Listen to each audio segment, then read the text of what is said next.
ভারতের কাছে বাংলাদেশের নতজানু আর্মির জেনারেলদের সৈনিকেরা জুনিয়র অফিসাররাও ওয়াকার বাংলাদেশের সেনাপ্রধান থাকার নৈতিক অধিকার হারাইছে। বাংলাদেশের সেনাবাহিনীর ইজ্জতকে সে ধ্বংস করে দিছে। নিজের পজিশনকে সে খুনি হাসিনা তার দলের স্বার্থ ভারতের আজ্ঞায় পালন করতেছে। জনগণের টাকায় বেতন নেওয়ার নৈতিক অধিকার ওয়াকারের নাই। জনগণের টাকায় বেতন নিয়ে ইন্ডিয়ার এজেন্ডা পালন করা যায় না ওয়াকার মিয়া। এখন ইন্ডিয়ান মিশন একটাই, আওয়ামী লীগকে ফিরে আনা, আবার বাংলাদেশে তাদের রাজনীতি করতে দেওয়া। বিএনপিকে প্রতিশ্রুতি দিচ্ছে ওয়াকার আর ইন্ডিয়া সামনে নির্বাচনে বিএনপি সরকার গঠন করবে। যদিও আওয়ামী লীগ অংশ নেবে, কিন্তু আওয়ামী লীগ তো কোনো বড় দল হিসেবে সংসদে থাকবে না। তাহলে ইন্ডিয়ান দখলদারিটা মজবুত হবে কি দিয়া? সেটার আবার আর একটা তরিকা আছে। ইন্ডিয়া কখনোই বাংলাদেশে তার দখলদারি মজবুত করতে পারবে না যদি না সমাজে রাজনীতিতে ইন্ডিয়ান ন্যারেটিভগুলো বজায় না থাকে। কি কি সেই ন্যারেটিভ? মুক্তিযুদ্ধ, ধর্মনিরপেক্ষতা আর অসাম্প্রদায়িকতার পক্ষে বলতে হবে। জামাতকে বাংলাদেশের শত্রু বলতে হবে। ধর্মীয় উগ্রবাদের বিরুদ্ধে বলতে হবে। ঠিক এই কাজই করতেছে বিএনপি। দেখেন, সে অসাম্প্রদায়িকতার কথা বলতেছে, ধর্মীয় উগ্রবাদের কথা বলতেছে, ধর্মনিরপেক্ষতার কথা বলতেছে, মুক্তিযুদ্ধের কথা বলতেছে, চেতনার কথা বলতেছে, ৭২-এর সংবিধানের কথা বলতেছে। তার মানে আওয়ামী লীগ যা কিছু বলতো তার সব কিছু এখন বিএনপি বলতেছে। বিএনপি হয়ে উঠছে নতুন আওয়ামী লীগ। ইন্ডিয়া বিএনপিকে সেট করলো সরকারি দল হিসেবে। এখন তো বিরোধী দল লাগবে।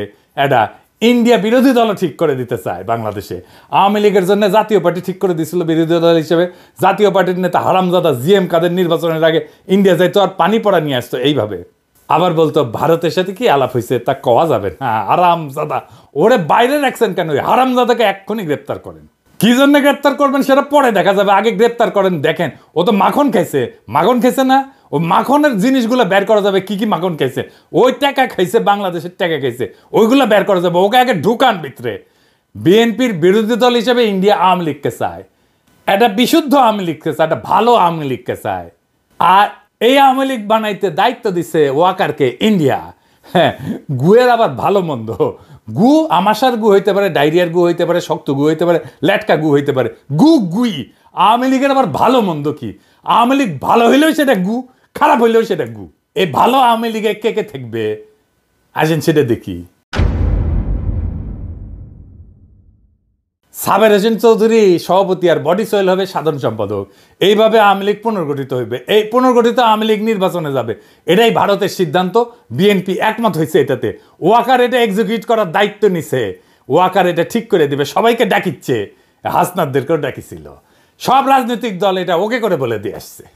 এই যে ইউরোপের রাষ্ট্রগুলোর মধ্যে ব্রিটেনের সমর্থন আছে, ইংল্যান্ডের রাষ্ট্রদূত আছে না ঋষি সোনাকে নিয়োগ দেওয়া, যে সারা কুক, এইটা ঘুট পাকাচ্ছে বিদেশিদের তরফ থেকে।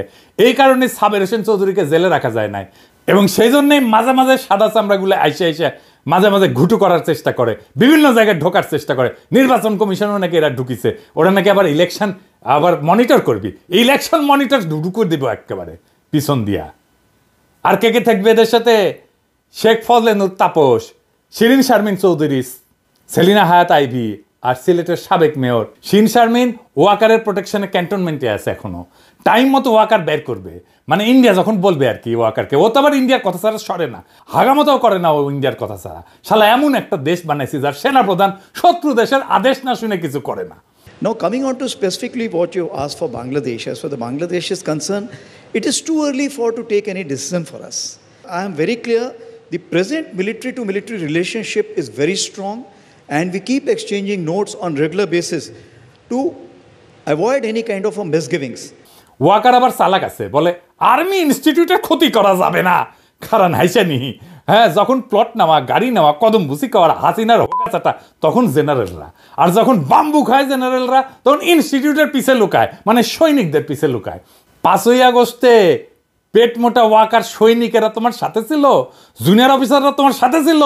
জুলাই আগস্টে তো তুমি ছিল হাসিনাকে ক্ষমতা রাখার মিশনে, হাসিনা হোকাচাটার মিশনে ছিল। 5ই আগস্ট সৈনিক আর জুনিয়র অফিসারদের বন্দুকের নল ঘুরে গেছিল জালেমের দিকে।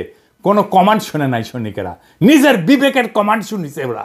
জেনারেলদের কেনা যায়, সৈনিকদের কেনা যায় না, কারণ ওরাই সেই সংখ্যাগরিষ্ঠ জনগণের সন্তান যারা দেশকে ধারণ করে।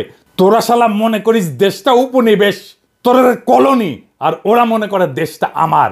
সেজন্য বিবেকের কথা শোনে। আর তুই যেহেতু মনে করিস কলোনি, সেজন্য ইন্ডিয়ার কথা শুনিস। তোরা সব কটা জেনারেল ইন্ডিয়ার কথা শুনিস। এরা কৃষক শ্রমিকের সন্তান, দরিদ্র মধ্যবিত্তের সন্তান। এই সৈনিকেরা, ওদের পিওর হার্ট, ওরা জানে ওদের সম্পদ একটাই, তা হচ্ছে বিবেক, তা হচ্ছে ইনসাফ। ওরা কখনো ভুল করেনি। 1971-এ করেনি, 75-এর 15ই আগস্টে করেনি, 75-এর 7ই নভেম্বরে করে নাই, 2024-এর 5ই আগস্টে করে নাই। ওরা আবারও দাঁড়াইতে হলে জনতার পক্ষে দাঁড়াবে, পেট মোটা জেনারেল ইন্ডিয়ান দালাল লেসপেন্সারদের পক্ষে দাঁড়াবে না। ওরা কোনোদিন মেরুদণ্ড বেছে দেওয়া জেনারেলদের পক্ষে দাঁড়াবে না। মুজিবকে জয় বাংলা করার সাহস হিম্মত সিনিয়র অফিসারদের হয় নাই, জেনারেলদের হয় নাই, হইছে সৈনিক আর জুনিয়র অফিসারদের। খালেদ মোশাররফের খুব ব্যর্থ করে দিছে সৈনিকেরাই, আর জুনিয়র অফিসাররা ভারতের কাছে বাংলাদেশের নতজানু আর্মির জেনারেলদের, সৈনিকেরা সুদে না, জুনিয়র অফিসাররাও সুদে না। ওয়াকার বাংলাদেশের সেনাপ্রধান থাকার নৈতিক অধিকার হারাইছে। বাংলাদেশের সেনাবাহিনীর ইজ্জতকে সে ধ্বংস করে দিছে। নিজের পজিশনকে সে খুনি হাসিনা তার দলের স্বার্থ ভারতের আজ্ঞায় পালন করতেছে।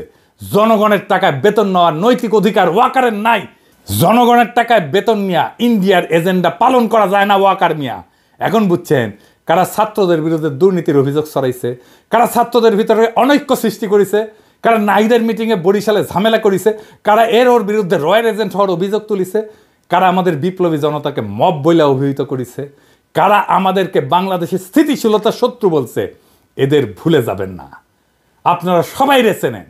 যারা বাংলাদেশের রাজনীতিকে ষড়যন্ত্র দিয়ে ব্যাখ্যা করে তাদের রাজনীতি পরাজিত হবে। আজকের শিক্ষা এটাই, আমাদের রাজনীতি বিজয়ী হয়েছে। আজকের করণীয় কি?